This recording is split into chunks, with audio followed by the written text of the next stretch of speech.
I think when we're talking about trying to be a good father or being a great father, one of those four things is gonna kind of like help to raise the tide, Yeah.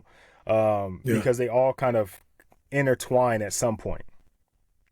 So I was just like, okay, let me write these things down because those were literally the things that just continued to come up. And so, faith, family, finance, and fitness. Like it's hard to talk about fatherhood and being a leader and a head of a household and not talk about finances, right? Like it's gonna come if two guys get in the Yep. room and they start talking long enough about fatherhood, finances are gonna come up because kids cost, right? Yep. Putting a roof Yep. over your head or working or providing a future or leaving a legacy or your will or your even if like, no matter how old you are, at some point the conversation leads into finances. It's inevitable. Absolutely. Yeah. um your faith, no matter what religion it is that you believe in, and I'm not like forcing anybody to believe in anything in particular.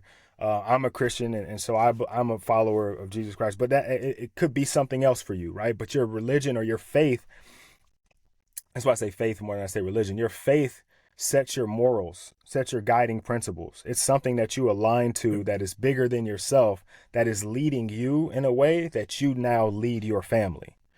So that always came up. And again, no matter who I talk to, because I've got some friends who are Muslim, obviously they're not talking about the same deities, but they are saying some of the same things and their guiding Mm. principles and the way that they lead their family.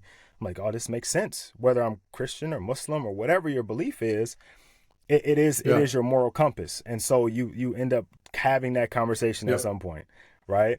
Family's the obvious one, right? Because as a father, it's about your family, right? I think when you're an individual, your success is dictated by what you do.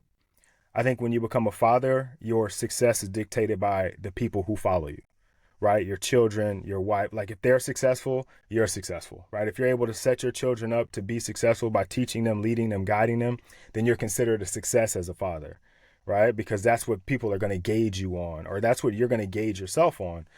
So family's like the obvious one in the four.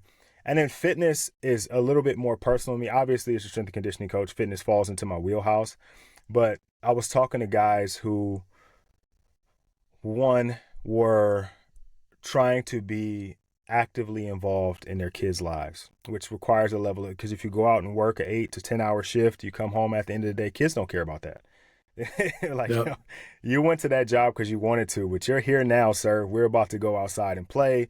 We're about to go play a game of 21. And if you lose, we're playing again. And we're, like you got to have the energy to play with your kids. Not only that, but fitness in the sense that I really enjoy fatherhood. I want to be a father for as long as I can. I've always said that not always, but when I became a father, I want to be like that grandfather at Christmas where all the little ones are sitting around me and we're having this conversation about when I used to walk up the hill Yep. in snow 5 miles both ways. I want to be a father for as long as I can. And really the only way for me to do that is to take Yeah. care of myself, to be physically fit, to be mentally fit, to be emotionally fit. um, those things are going to be necessary for me to lead my family and to be here for my family.